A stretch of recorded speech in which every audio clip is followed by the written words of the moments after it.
Hi, I'm Tim. Welcome to Watchbox, and thanks for logging on. If you love this watch, email me, tmosso@thewatchbox.com. It's in the description below, the purchase and pricing question email line to purchase this or any watch you see here on Watchbox Reviews, tmosso@thewatchbox.com. And today we're discussing the Patek Philippe Aquanaut Travel Time reference 5164A-001, launched at Basel World 2011. A lot of folks consider this watch to be the model that made the Aquanaut, as it was a watch for which the Nautilus family had no equivalent at the time, and it helped to move the Aquanaut out of the shadow of its older brother. Now, the watch is 40.8 millimeters in diameter, which sounds downright Teutonic, but make no mistake, this is Geneva built.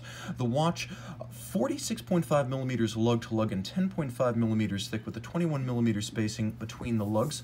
Throw it on the wrist, you can see that the composite rubber strap is handsome, easy to wear, and comfortable. The watch is relatively narrow across the wrist, so I can recommend it for a wrist as small as 14 centimeters in circumference, maybe even 13.5 if your watch is more oval, or your wrist is more oval than round.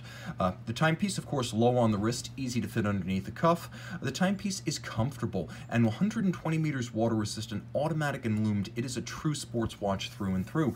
As you can see, the strap is of high quality, the geosphere cut that you see on the dial, and there are little evacuated pockets on the bottom to allow the wrist to breathe. Many different individual scoring marks on both sides of the strap, so you will find the correct size, but you'll be the one to cut this factory strap first to size. We also have a deploying clasp with a twin trigger, and you can see all of high polish. I prefer the Aquanaut clasp by far to the clamshell system used on the Nautilus. Now, rolling back to the case, you can see there are through fittings, such as a pusher adjuster for the date and a advance or retreat set of pushers for the second time function.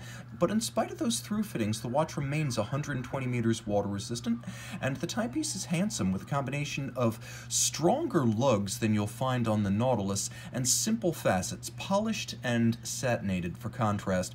The bezel, as on the Nautilus, is a sort of rounded polygon with polished face and a vertically satin finished top, and the dial, with white gold hands and applique white gold Arabic numerals, includes a gradient. It fades from a sort of silver gray at its center to almost black at its edge. Plenty of lumen. You'll note both AM/PM indicators for local and home time. The nice thing about the dial is if you don't need the second time zone, you can hide it to clean everything up.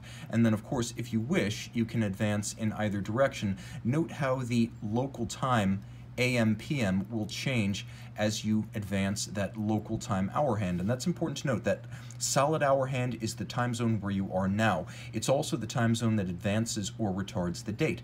The timepiece is powered by a caliber 324 base. We'll flip it over and take a look here. The new camera easily resolving what the old camera used to screw up routinely. And you can see that the watch includes handsome finishing. The movement 6-position adjusted, a Gyromax free-sprung balance to better take and hold that 6-position adjustment in the face of bumps, disruptions, and concussions on the wrist. It beats away at 28,800 vibrations per hour. It has a 35 to 45 hour power reserve. It uses a silicone hairspring for anti-magnetic resilience. And of course, the timepiece is unidirectional winding with ceramic rotor bearings to maximize both winding efficiency as well as intervals between maintenance, as the ceramic bearings never need to be maintained. The timepiece is thin and fine and beautifully finished, as you can see mirrored anglage on the edges of the bridges. There's an intricate perlage on the reduction wheel. You can see there is a reduction click wheel next to the center of the rotor, as well as an engine turn perlage in a spiral form on the center of the rotor itself. Linear Côte de Genève across the bridges, circular across the winding mass. You can see that there's also a brightly mirrored chamfer or beveling on the edge of the bridges. That is the anglage, nicely executed with black polished screws that include chamfered slots and circumference.